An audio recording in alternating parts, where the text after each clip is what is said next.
but I'm prepared to die Mandela's free. On the outskirts of Durban, KwaMashu is a sprawling and lawless township. The police appear to have relinquished control to armed gangs of youths. Helen is only allowed to enter the area with tight personal security. KwaMashu is an incredibly violent area. The gangs are very heavily armed, very well organized, and operate in almost every section of the area. They've been responsible for a number of killings in the area, but more than that, pensioners get robbed at pension payouts, school children get abducted from school, young girls get taken from school and raped at gunpoint. Gangs of youth will go to the school with guns and force teachers to hand over jewelry and bags and whatever else. And essentially the gangs have terrorized the community. This football match is part of a scheme aimed at preventing youths from joining these criminal gangs that suck them into the gun culture which grips townships like KwaMashu. There are streets or roads where you cannot pass if you are not known, especially during the evening sometimes, but most probably at night. You see, like, it's a survival of the fittest. You get marked, you get shot, but by chance sometimes you survive. Yeah, and you got prize money, yay! Thanks. And who's in charge of the money?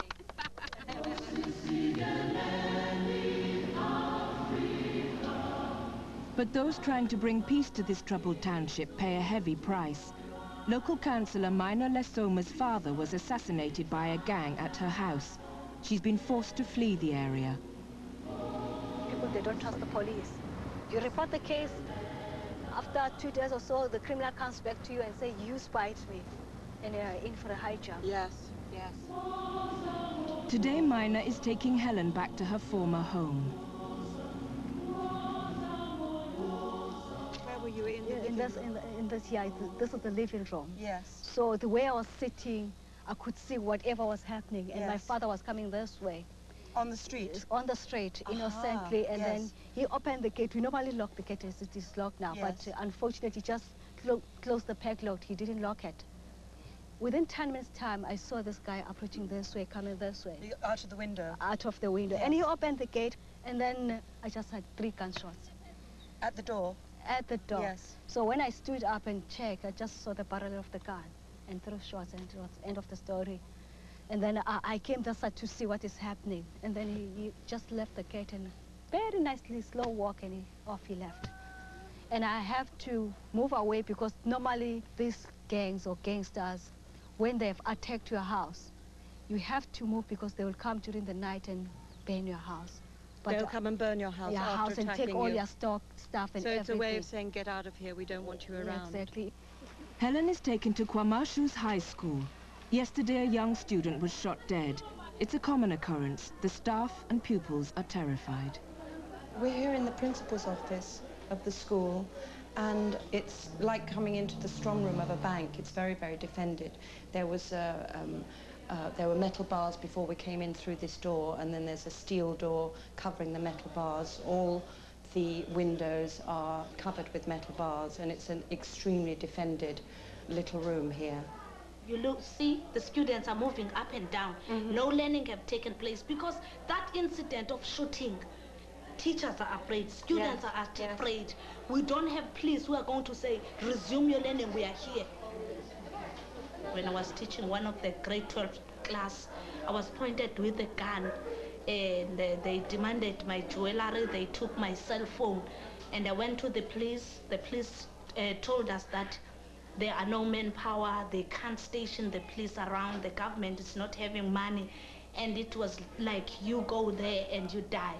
This is the kind of situation that this school is dealing with on a fairly regular basis. Not every day, obviously, someone gets killed.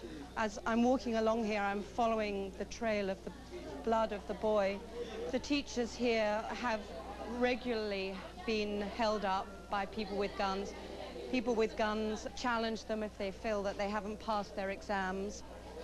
These teachers just live and survive and work, teach in an unbelievably difficult, violent, aggressive, and at the moment, apparently hopeless situation.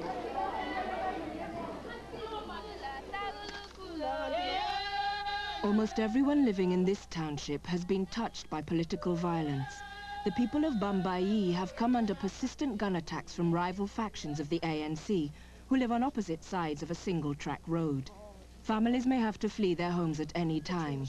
A group called Survivors of Violence regularly visits Bambayi to counsel victims. Many of the tiny shacks are sprayed with bullet holes. The attackers came at night, targeting this house. At times they'll find that there's nobody, but unfortunately in this particular house there were people inside. Some were actually shot dead in the house. Cecilia survived terrible attacks. She needs emotional and physical support. The men came, that is the attackers came one evening and then said, "Who are you? Where do you come from?" And then they actually shot her in the eye, that other eye, and the bullet went through the other side. And then she was raped, and when they shot the child, the bullet went through the side and it came up on the back. That really affected her a lot, and that's why she's carrying all the pains at the moment. As part of the program to help Bambayi, townspeople are given communal land to grow crops to feed their families. Do this all day, it's hard work. Okay, tea break. The union says tea break. These families have to walk half a mile for water and live in the most basic conditions, but retain a remarkable spirit. Hi, I'm Helen. Hi. My name is Ellen. Ellen, you too? Yes. Well, I'm Helen. You Ellen too? Hey, Helen, how are you? I'm fine. And you? I'm very good, thank you. Okay. You're the first Helen I've met here. Yeah? Yeah. I'm from England. Oh, you? Yeah. Me, I'm South Africa. Uh-huh. Oh, yes. Yeah. That way, that way. It's rude. The tin shacks house up to 10 people. Due to be rehoused 3 years ago, these people were overlooked because of an administrative error. So put tight between, tight there, so tight and straight, oops, straight. Okay, now have a go. But the program for the survivors of violence intervened, and it's hoped these families will have new homes in the next 12 months.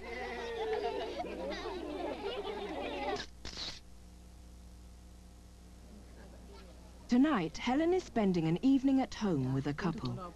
Because of violence, their children have to live with relatives. I strongly feel that they're safe when they're in the rural family, the extended family, because here we're experiencing a lot of criminal violence, there's a lot of political violence. So at times when violence erupts, we have to run away. So it's difficult to run away carrying your children. Yes. So when the violence erupts, you literally have to leave your house and run down the street and to get away. Uma-ke udlame liqala, kusho ukuthi fanele nje uyaphuma ngempela endlini ushiya konke ubaleke emgaqweni uphume uhambe. Yeah, that's exactly what you need to do. Straight after her evening in Bambayi, Helen is in the hot seat at the hotel. She's doing a satellite interview about her latest controversial film. It's a dramatic contrast to the day she's just experienced. By satellite from South Africa. Oh my God. Helen Mirren. Hi Helen, can you hear us? Hello, lovely ones. Great to see you. Yes, for the panel, I found Rand's philosophy of consensual adultery quite shocking. I wonder if anyone can tell me how they feel about this concept. Can it ever be justified? You may well find it shocking, I'm sure you do, and I'm sure many people do. But there are so many things that I don't find much shocking in that way. I mean, what I find truly shocking is the kind of things I've been witnessing here in South Africa. That's what I find really shocking. I can't be bothered to be shocked by something like consensual adultery. I think people should be free to live their lives the way they want to in their private lives. Of course, that means quite a lot in America these days. Thank you, Helen. See you next week. We're talking to people on the other side of the world who are living in their own world, and here we are living in this world. So,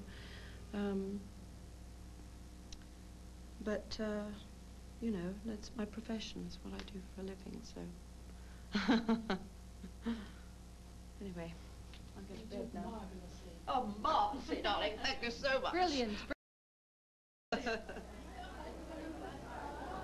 It's Helen's last day, and the shooting at the Kwamashu school is foremost in her mind. She's keen to know what help can be offered by senior police officers. These extremely brave people are completely helpless, completely unprotected. They are totally vulnerable. You know, we were at a school the day before yesterday where there had been a shooting. A boy had been killed the day before, and they were obviously very tense and upset about it. This is a school that is targeted constantly. That is a very serious problem. The Education Department has begun a program on safer schools. What they're struggling with is, what do we provide? Do we provide an electric fence around every school? I know. Or do we look for alternatives?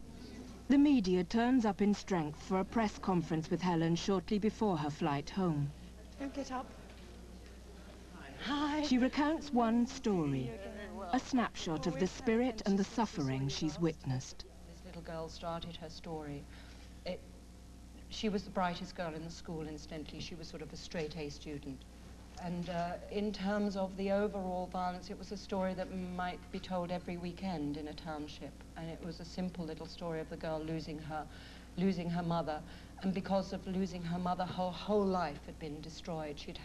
Her father had then left her and her two brothers. They'd had to leave Joburg and their home here and go to Mapela, go to a different school. And she said, you know, I have nothing now. I have nothing. I have no mother. I have nothing. You know, I'm living here. It was just the power of her little young girl. Emotion was very moving. Foreign, foreign, foreign, foreign, beautiful rain. The greatest sense that I have, that I will take home with me, is a country that is full of immensely courageous people, white and black, people who are confronting a huge change in their society, people who are creating their society as they go along, and that's what makes it so exciting, is that you feel history right in your face. Rain, rain, rain, rain, beautiful rain. You couldn't possibly describe the things that we've seen to someone who hasn't seen them. When the sun sets night to the mountain, I am dreaming of the sun. Say good night. Rain, rain, rain, rain, rain, beautiful rain. Rain, rain, rain, rain.